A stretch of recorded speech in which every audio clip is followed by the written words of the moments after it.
Assalamualaikum warahmatullahi wabarakatuh. Alhamdulillah wassalatu wassalamu ala Rasulillah wa ala alihi wa sahbihi wa man tabi'ahum bi ihsanin ila yaumiddin. Insyaallah taala akan kita lanjutkan pembahasan kitab Mukhtasar Kitab Shiyam li Syekh Shalih Al-Utsaimin rahimahullahu taala. Nah, kita lanjutkan qauluhu, ucapan sang penulis. Awik tahala bima yasilu ila halqih, atau menggunakan celak yang bisa sampai ke tenggorokan. Celak ini adalah sesuatu yang sering dipakai oleh perempuan, yang digunakan oleh perempuan, dan disunahkan juga bahwasanya laki-laki menggunakan celak. Nah, fa idza tahala bima yasilu ila halqihi fa innahu yuftir. Apabila seseorang bercelak kemudian sampai rasa celak tersebut ke tenggorokan. Nah, jadi di mata ini ada rongga yang bisa mengantarkan celak kepada tenggorokan. Fa innahu yuftir. Maka batallah puasanya. Ini pendapat sang penulis. Wa qala Syekhul Islam la yuftir. Syekhul Islam berpendapat tidak batal walau wasala ta'mul kuhli ila halqi, walaupun sampai rasa dari celak tersebut ke tenggorokan, maka puasanya tidak batal. Wa hadza huwa sahih, dan ini adalah pendapat yang sahih, dan ini pendapat yang dipilih juga oleh Syekh Shalih Al-Utsaimin rahimahullahu taala. Wa bina'an alaihi, dan berdasarkan hal tersebut, orang yang menggunakan celak, kalau rasa celaknya itu sampai ke tenggorokan, kemudian disamakan juga kasusnya oleh Syekh Shalih Al-Utsaimin, lau qatara fi 'ainai, kalau seandainya seseorang meneteskan sesuatu ke matanya, wa huwa shaim, dan dia dalam keadaan berpuasa, fa wajada ta'ma fi halqihi, kemudian dia rasakan rasa dari yang dia teteskan tersebut di tenggorokannya. Nah, ada rasanya, mungkin tetes mata, diteteskan kemudian ada rasa yang sampai ke tenggorokan. Fa innahu la yuftiru bidzalik. Maka hal itu, obat tetes tadi juga tidak membatalkan puasa seseorang, walaupun rasanya sampai ke tenggorokan. Qauluhu, ucapan sang penulis. Au adkhala ila jawfihi syai'an, atau seseorang memasukkan sesuatu ke dalam perutnya. Min ayyi maudi'in, dan memasukkannya itu dari jalur mana saja. Mau jalur dari tangan, dari hidung, mata, dari mulut, telinga, in kana ghairu ihlili, kecuali bukan dari jalur lubang kemaluan laki-laki. Falau anna insanan adkhala minzaran, kalau seandainya seseorang memasukkan minzaran ilal ma'idah, memasukkan teleskop ke lambung. Jadi ada teleskop yang digunakan oleh medis ya. Digunakan oleh medis, kemudian dimasukkan sampai ke lambung. Itu wallahu alam biasanya itu masuk dari perut ke lambung. Dari jalur mulut. Hatta wasala ilaiha, kemudian sampailah hal tersebut ke lambung. Yaitu teleskop tadi dimasukkan kemudian sampai di lambung. Fa innahu yakunu bidzalika muftiran. Maka dengan sebab tersebut masuknya teleskop medis itu, teropong medis yang ada kameranya. Kalau sampai hal itu ke lambung, maka puasanya batal. Ini pendapat sang penulis Al-Hajjawi. Wasahih, dan pendapat yang benar, annahu la yuftir, bahwasannya memasukkan teropong ke dalam lambung itu tidak membatalkan puasa. Illa ayyakuna fi hadzal minzari duhnun, kecuali ada di teropong tersebut minyak. Biasanya teleskop itu biar lancar masuknya sampai ke lambung itu menggunakan minyak. Agar enggak seret ya. Maka diberikan minyak. Yasilu ilal ma'idah. Kemudian ada minyak, kemudian minyak tersebut ada di teropong, maka atau teleskop itu sampai ke lambung biwasitati hadzal minzar. Dengan wasilah minzar tersebut, maka ikutlah minyak tersebut. Fa innahu yakunu bidzalika muftirun. Maka kalau seandainya ada teleskop, kemudian ada minyaknya di situ sampai ke lambung, maka hal itulah yang menyebabkan seseorang batal puasanya. Wala yajuzu isti'maluhu fi shaumil wajib, dan nggak boleh menggunakan teleskop itu pada puasa yang wajib, pada puasa Ramadan contohnya, pada puasa kafarah dan puasa nadar, maka tidak boleh digunakan kecuali dengan darurat. Nah, maka di sini ilahnya itu kenapa seseorang bisa batal puasanya tatkala dimasukkan teleskop. Nah, ilahnya adalah pada minyak. Sebabnya itu ada pada minyak. Kalau seandainya minyak tersebut ikut serta dengan teropong dan sampai ke lambung minyaknya, maka batal puasanya. Tapi kalau seandainya tidak ada minyak, maka puasanya tidak batal. Tapi tentunya untuk kehati-hatian, segala macam hal yang bisa dimasukkan ke lambung, maka lebih baik kita hindari, dan terlebih lagi pada puasa yang wajib. Nah, ini pendapat yang lebih hati-hati agar kita keluar dari khilaf para ulama. Nah, keluar dari khilaf para ulama sehingga kita berhati-hati dalam masalah tersebut, kecuali darurat. Kalau seandainya darurat, ya Allah Ta'ala alam, tidak jadi masalah selama tidak ada minyaknya. Qauluhu awistaqa'ah. Nah, ucapan sang penulis atau istiqa'ah. Nah, apa arti istiqa'ah? Ai istada'a al-qai'a. Orang yang membuat dirinya muntah. Nah, muntah itu ada sebab eksternal dan ada sebab internal. Nah, kalau eksternalnya apa? Seseorang yang bersafar, kemudian dia di kapal, sehingga pusing, dia muntah. Nah, ini bukan disengaja. Tapi ada yang disebabkan oleh dirinya sendiri, nah, yaitu membuat dirinya agar bisa muntah. Nah, mungkin dia mencolek tenggorokannya, maka sehingga dengan hal itu terjadilah muntah. Nah, ini disengaja. Fayabsudu saumuhu. Maka dengan hal itu, fayabsudu saumuhu. Puasanya jadi batal. Idza taqa'a faqa'a. Dia buat muntah dirinya sehingga dia muntah. Nah, berdasarkan hadis Nabi SAW, man istaqa'a amdan, barang siapa yang sengaja membuat dirinya itu muntah, falyaqdi, maka hendaknya dia mengganti puasanya. Nah, kalau sengaja buat muntah, maka puasanya batal. Wa man dara'ahu al-qai'u fala qada'a alaih. Kalau seandainya dia tidak bisa menahan muntah, maka tidak ada qada baginya, enggak ada ganti puasa. Tidak ada ganti puasa dan puasanya tetap sah, dilanjutkan saja. Seperti seseorang dalam mobil, dia bersafar, kemudian terjadi goncangan yang kuat, kemudian di setiap tikungan dia itu merasa pusing, maka dia tidak tahan untuk muntah. Dia sudah berusaha nahan tapi nggak bisa. Nah, maka dia muntah, puasanya itu sah dan lanjutkan puasanya. Makna dara'ahu ay ghalabahu. Makna dara'ahu adalah ghalabahu, dia dikalahkan oleh muntahnya sehingga dia tidak bisa menahannya. Qauluhu awistamna, ucapan sang penulis awistamna. Nah, apa itu istamna? Ay talabu khurujil mani. Nah, berusaha untuk mengeluarkan mani.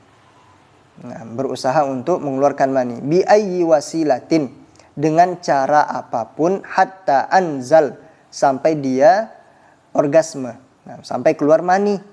Fa inna saumahu yabsudu bidzalik, maka dengan hal tersebut puasanya itu batal. Nah, jadi kalau seandainya ada orang yang melakukan istimna atau istamna, nah, talabu khurujil mani, dia berusaha mengeluarkan maninya di siang bulan Ramadan, nah, dalam bentuk apapun, wasilanya apapun wasilanya, kemudian dia orgasme, ejakulasi, maka puasanya itu rusak atau batal.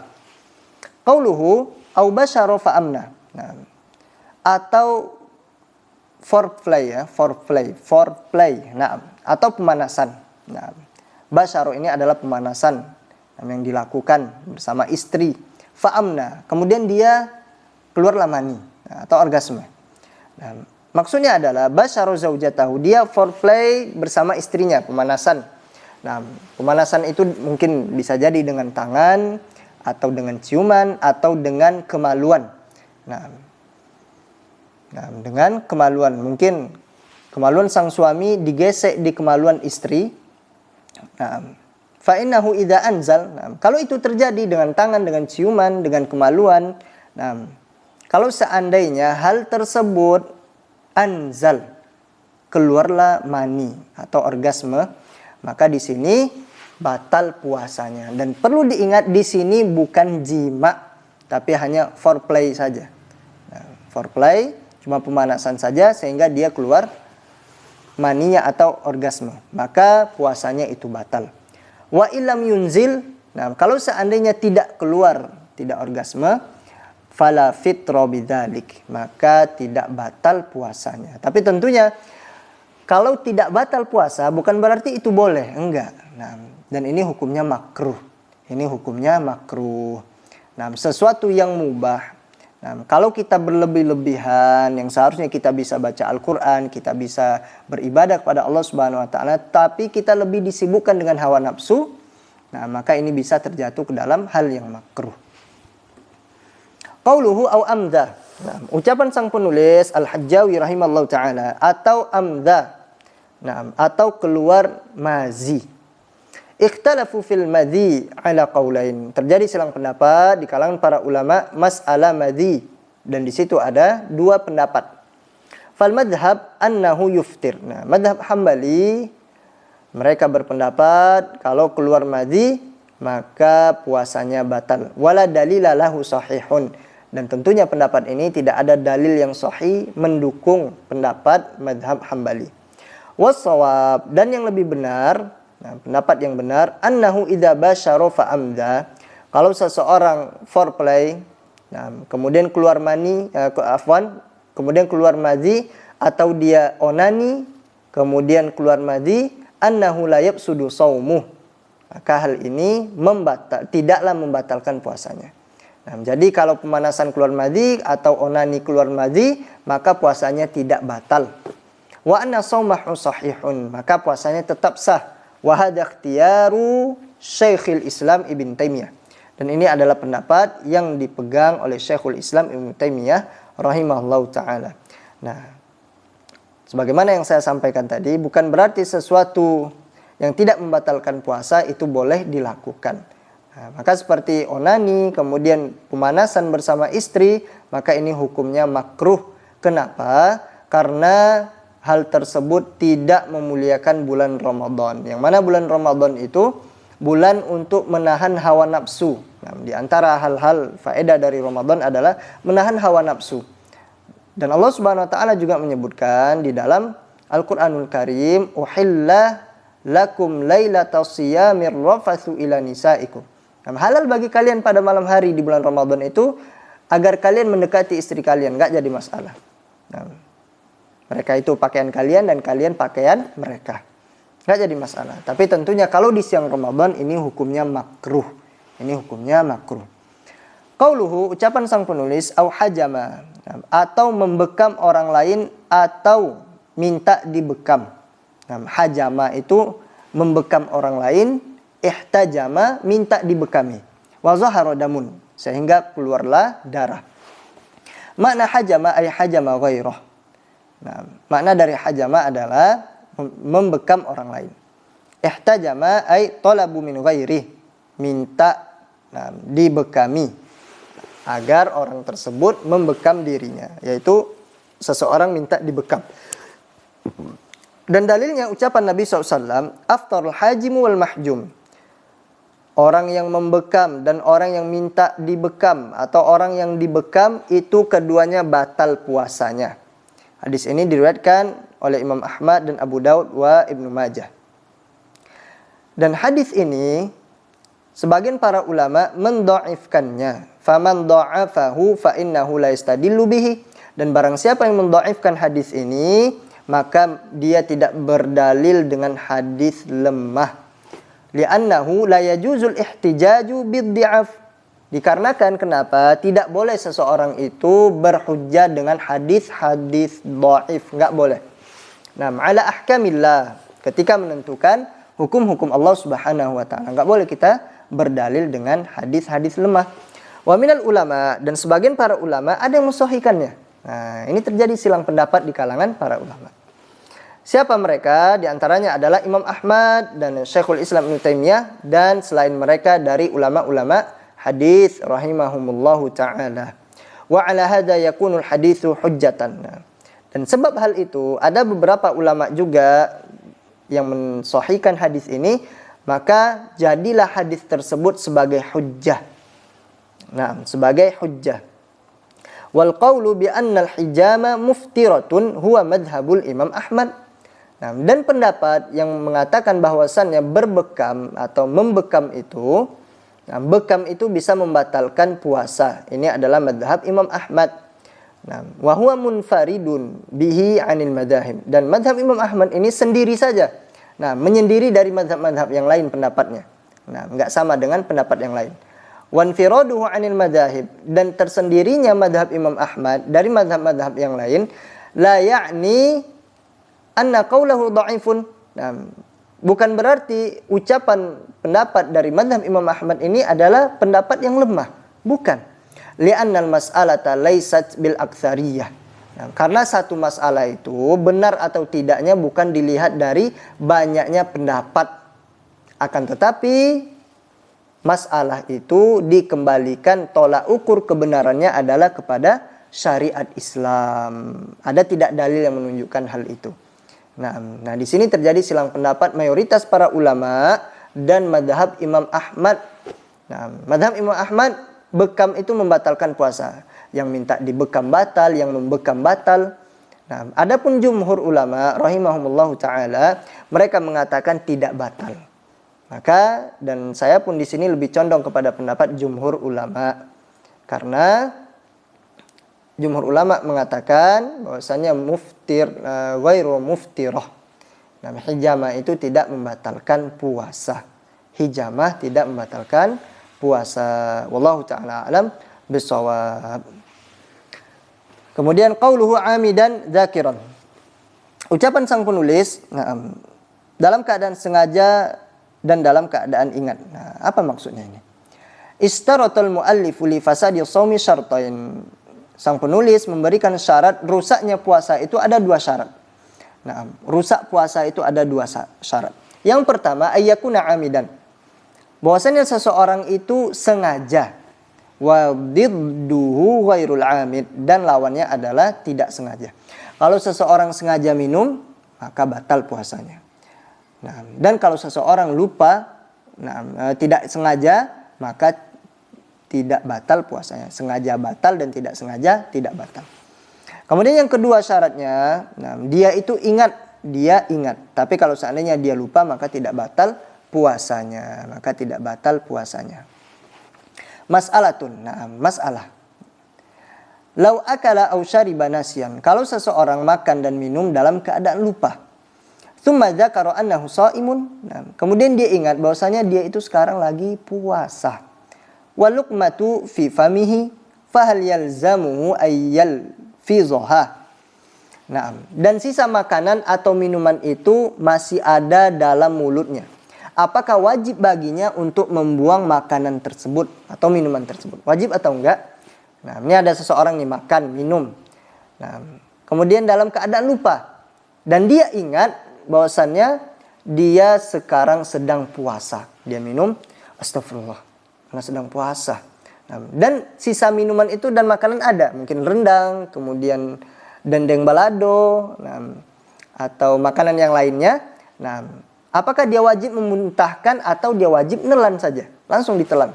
Nah, maka jawabannya adalah iya. Maka wajib baginya untuk ayyal fizoha, untuk membuang sisa makanan tersebut. Nah, nggak boleh dia telan. Nah, kenapa? Ketika dia sadar, di situ dia nggak boleh lagi makan. Nah, kalau dia nggak sadar ya silakan sampai engkau kenyang. Nah, silakan. Tapi tatkala engkau sadar, disitulah ilahnya kenapa engkau nggak boleh makan dan minum lagi, nggak boleh ditelan. Kenapa? Karena engkau sudah sadar dan engkau masuk ke dalam syarat. Kalau engkau dalam keadaan sadar, puasa engkau batal. Nah, qauluhu au mukrahan. Ucapan sang penulis dalam keadaan dipaksa. Maksudnya adalah idza kana mukrahan, apabila seseorang itu dalam keadaan dipaksa. Nah, makan dipaksa, minum dipaksa, fa innahu la yuftir. Nah, atau jima dipaksa, suami maksa istri untuk jima, maka puasanya tidak batal. Fayustaratu ayyakuna amdan, maka disyaratkan harus dalam keadaan sengaja. Nah, ini enggak sengaja mereka ini. Dipaksa itu bukan sengaja. Nah, dipaksa bukan disengaja. Seseorang dipaksa makan, kemudian seseorang dipaksa minum, dipaksa jima. Nah, maka dia bukan dalam keadaan sengaja, tapi karena dipaksa. Nah, yang pemaksaan ini bisa terjadi pada istri. Istri lagi puasa, tapi suami ngebet, pengen banget, pengen berhubungan. Nah, maka istrinya dalam keadaan nggak suka, nggak ridho, maka puasa istrinya tetap sah. Nah, dan dilanjutkan puasanya dan tidak ada qadha dan kafarat baginya. Nah, qauluhu, ucapan sang penulis, awih talama, atau mimpi basah. Ay fala yuftir hatta walau nama ala tafkirin. Nah, maksudnya adalah tidak batal puasa seseorang walaupun dia itu tidur dalam memikirkan sesuatu. Nah, seseorang sebelum tidur itu memikirkan sesuatu. Mikirkan hal-hal yang mengundang syahwat. Nah, kemudian wahtalam. Kemudian ketika dia tidur mimpi. Nah, li'anna naim ghairu qasidin. Nah, apakah batal puasanya? Tidak. Karena orang yang tidur itu bukan sengaja, tapi di luar kemampuan. Nah, nggak ada orang yang tidur itu request. Nah, pengen mimpi ini, pengen mimpi itu, enggak. Nah, tapi itu di luar kemampuannya. Itu adalah dari Allah Subhanahu wa taala. Qauluhu, ucapan sang penulis, au asbaha fi fihi ta'aman. Atau di pagi hari, dia bangun di pagi hari, di mulutnya ada sisa makanan. Fi fihi itu adalah asmaul khamsah. Nah, di mulutnya ada sisa makanan, fala fizahu, kemudian dia membuangnya. Nah, artinya adalah tidak batal puasa seseorang. Nah, nggak batal puasanya. Kalau seseorang bangun, kemudian dia merasakan ada sambal ayam masih ada, kemudian dia buang, nggak batal puasanya. Kenapa? Karena dia tidak menelan makanan tersebut setelah terbit fajar. Nah, wallahu ta'ala alam bisawab. Insyaallah akan kita lanjutkan besok pagi insyaallah ta'ala. Nah, ini adalah pertemuan kelima kita. Insyaallah besok pertemuan keenam. Wallahu ta'ala alam bisawab. Pembahasannya masih panjang. Nah, pembahasan tentang hal-hal yang merusak puasa ini masih panjang. Insyaallah kita lengkapkan besok. Nah, ada beberapa poin lagi yang akan kita bahas. Ini yang bisa kita kaji pada kesempatan yang berbahagia ini. Lebih dan kurangannya mohon maaf. Semoga Allah Subhanahu wa taala menerima amal ibadah kita di bulan Ramadan ini dan Allah Subhanahu wa taala kumpulkan kita di surganya. Kita tutup dengan doa kafaratul majlis. Subhanakallahumma wa bihamdika, asyhadu an la ilaha illa anta, astaghfiruka wa atubu ilaik. Wassalamualaikum warahmatullahi wabarakatuh.